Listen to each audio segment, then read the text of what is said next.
Years ago, when I was still a teenager, my friend Justin and I would often go longboarding at night while we were camping.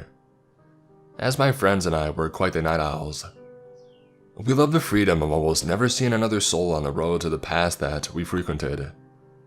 Even when using main roads, it would be very rare to see a car out so late in such a rural area, and you could see and hear them coming from very far away due to their headlights, and the noise of the vehicle disrupting the peaceful silence of the night. We were really into it at the time, and would often ride our boards for miles and miles, sometimes not arriving home until the sun was up. One particular night, we decided to ride a few miles away from our usual back roads to take one of our favorite hidden routes. It began with a narrow, paved path that was the only piece of land separating two sides of a long lake. It would often sink under due to rain, and we wanted to seize the opportunity just to use it before it rained and went underwater again. It was roughly 2 miles long, and it was extremely relaxing to ride through due to the scenery. After making it to the end of the lake, we decided to continue moving and turn into a very close path that leads directly into a densely wooded wilderness preservation. As we came up to the first hill, we looked down at the bottom into the blackness.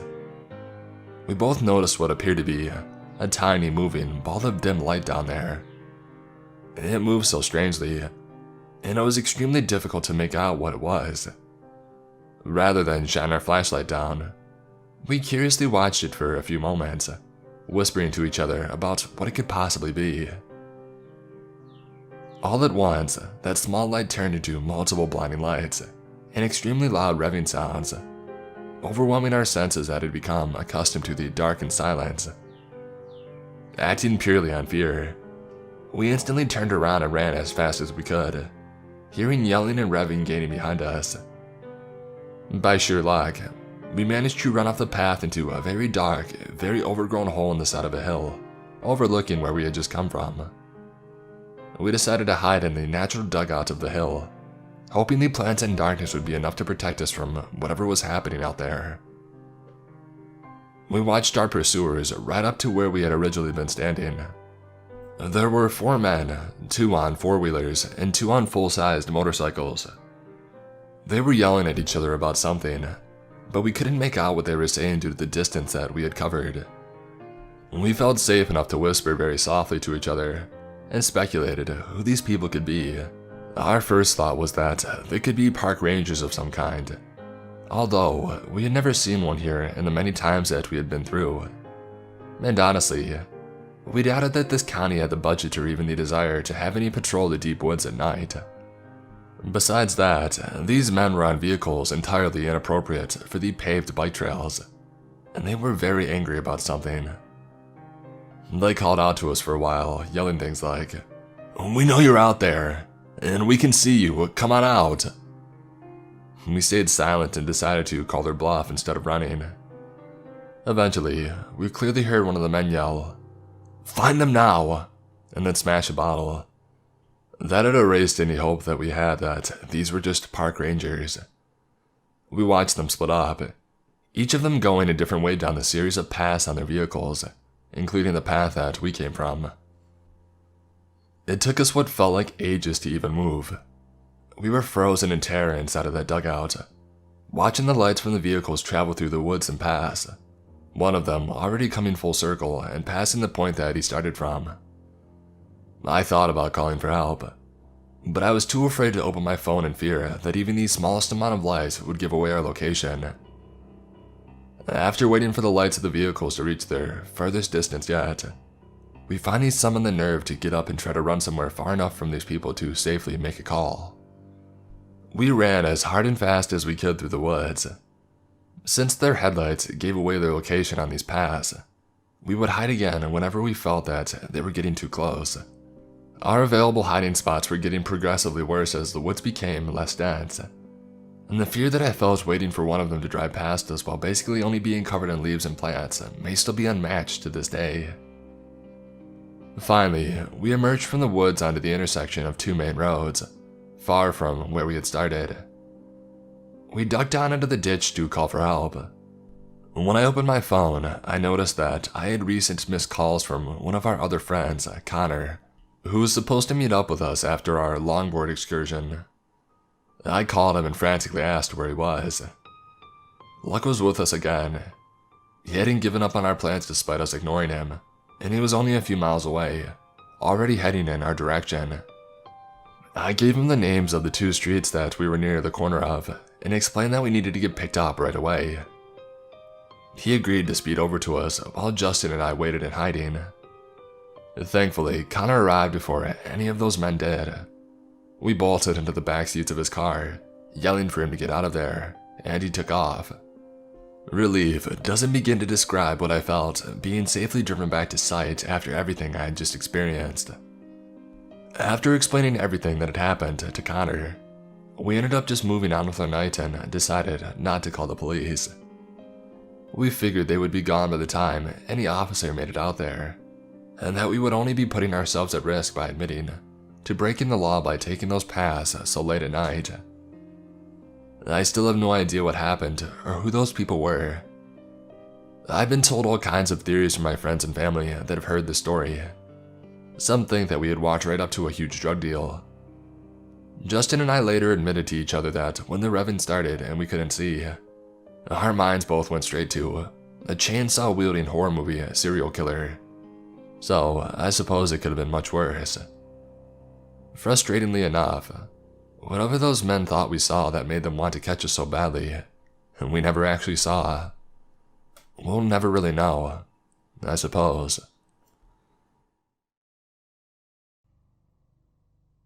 It was the summer right after I had graduated from high school. A good friend and I decided to try our hand at camping. We grew up in the greater Los Angeles area, so our knowledge of the great outdoors was nothing beyond the couple years we had in Cub Scouts of America, back when we were in elementary school. In other words, we had almost no idea what we were doing. We packed a tent, a couple of sleeping bags, supplies, etc., and headed off in his car. Note well that I grew up in the 80s, so this is a time before the wide prevalence of cell phones and the existence of other portable digital devices. We drove north on the 395 for about 6 hours and then headed westward into the mountains in the area of Inyo Canyon. First mistake. We didn't plan on which place to camp. We played it by ear like fools.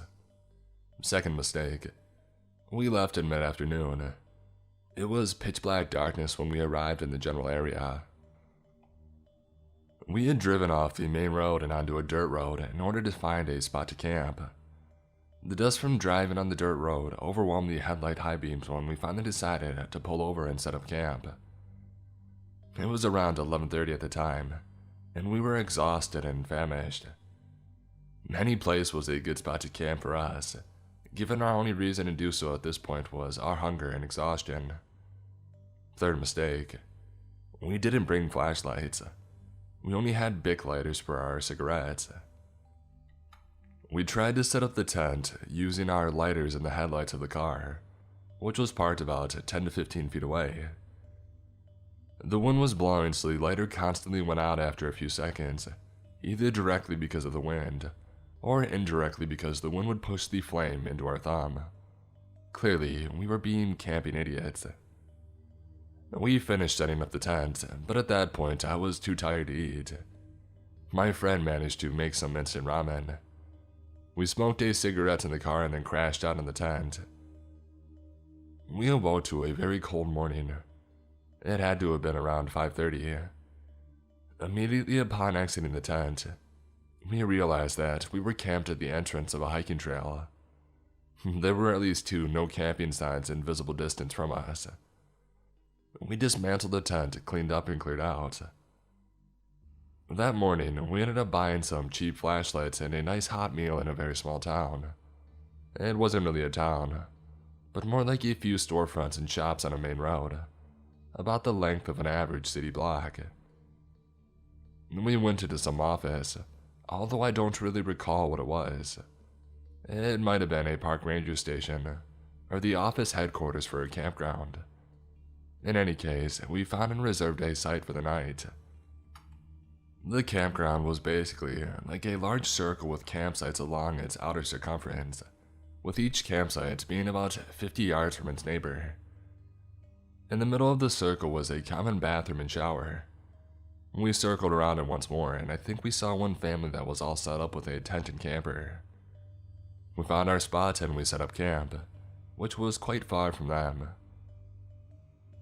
That night was when we had a creepy encounter. My friend and I were laying in the tent, shining our flashlights upwards and chatting. Our new flashlights eventually gave out. Yes, broken.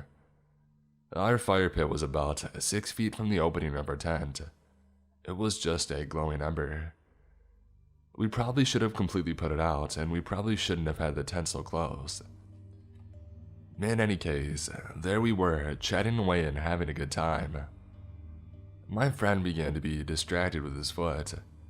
After the third or fourth time he got up to check his foot, I asked him what was wrong. He told me that something is tapping his foot from the outside of the tent.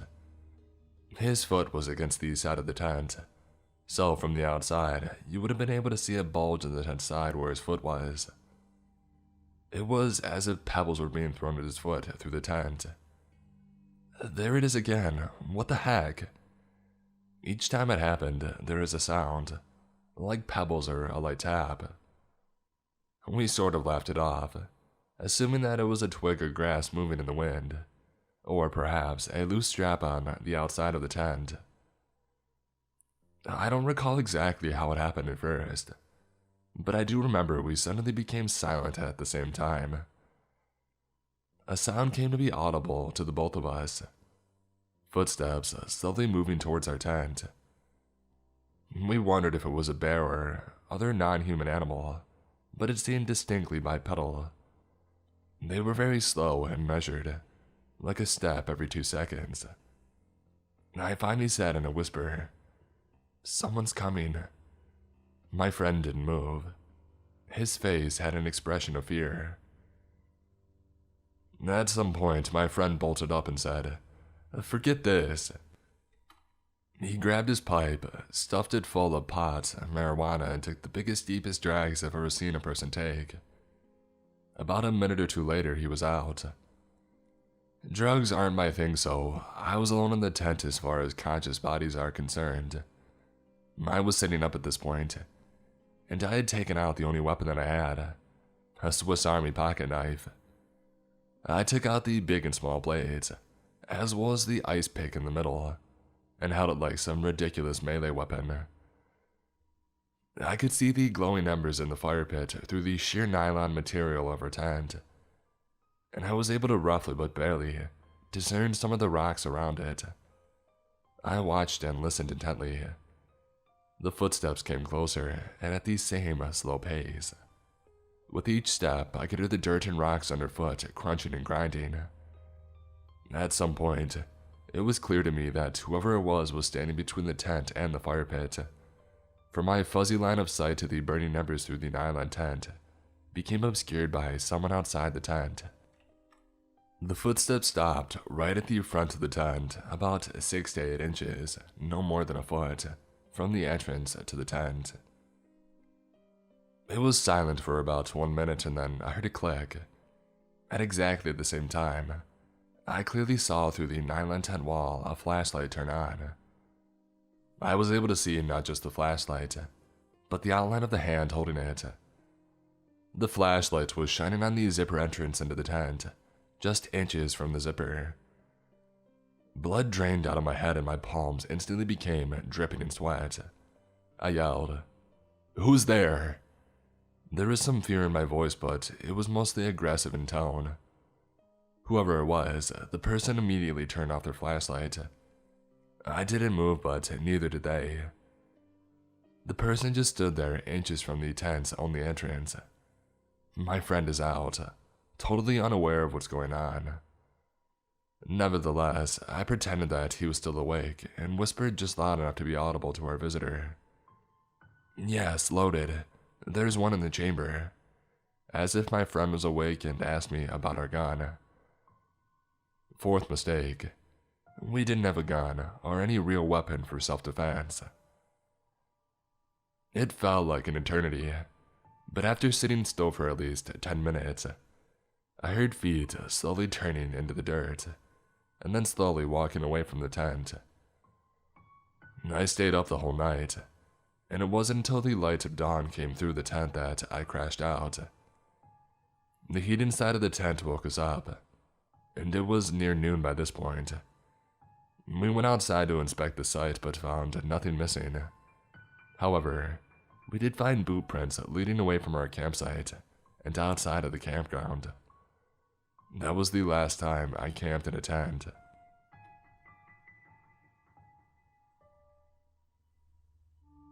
For a little background story, I am a scout since I am 8 years old, and last year I was the leader of my team, so I had to do all of the paperwork and calls for finding places to camp. It was mid-November and I had to find a place to camp, but since I was lazy, I decided to wait a week before the actual weekend. A week before the weekend, I decided to call some owners so I could have a place to sleep. As I call many numbers, all the owners are unavailable or simply not there. But then I see a number which I had never called before, since it was at the end of the list. I called it and an old lady picked up the phone. I do the basics, presentations and all, and she agreed to let me and my team stay at hers, and we're making agreements. In the afternoon, I go to her property to check everything such as potable water, the place to put the tent and the campfire. The place is kind of dark, but it's nice. The week passes and Saturday finally arrives. The Saturday is going well and we had some great games and ate a lot, and we had a good night show. As they go to sleep in the tent, I stay awake to finish paperwork for the next day. It was now about midnight and I decided to go to sleep because we had to wake up early to go to church. As I switched off the flashlight, one of my newbies, we are 8 in total, wanted to go to the bathroom, aka a tree, and asked me to come with her. I can understand because it's better to be accompanied at night, especially in the woods. Well, she does her business and I suddenly hear some noises far away, but not that far. I tell myself that it's nothing. It must be some animals trying to find food. We go back to the tent, and that's when I hear footsteps approaching. As I hear those footsteps, I remain calm and tell myself, maybe it's the old lady just checking to see if we made a fire too close to the tent or something. But I still had an odd feeling because it's midnight, and why would she do it at this hour? Then I hear no more footsteps for about 10 minutes, and then I hear more coming to our tent. Thankfully, all of my girls are sleeping, because they would have been scared. I was the oldest and they were about 3 or 4 years younger than me. As I hear footsteps which seem to come from one person, I hear others coming from the back of the tent, and I was like, okay, this is getting weird, I need to do something. I checked the tent by the inside and thank God, one of my newbie had left some embers from the fire, so I could see what happens between the fire and the zip of my tent. A minute passes by, and a silhouette is there just between the fire and my tent. I stopped breathing. I literally froze. I started to move towards my phone when I saw the silhouette coming closer to the zip of the tent. I sent a message to one of my bosses who are always camping in the near areas if something happens. But I knew that she would take too long, so I had to think of something, and to think fast. That's when I had an idea. I put my alarm on like a big siren, because sometimes we would do like night games and wake up in the middle of the night. So I put my bell on and my girls woke up. The silhouette had started to unzip. I actually saw fingers from below. But as the silhouette heard my girls waking up, she or he sprinted back to where he came from. And that's when I saw 2 other silhouettes sprinting back in the same direction. Everything ended well. 20 minutes later, my boss came and stayed the night, and I never had to deal with those silhouettes again, thankfully.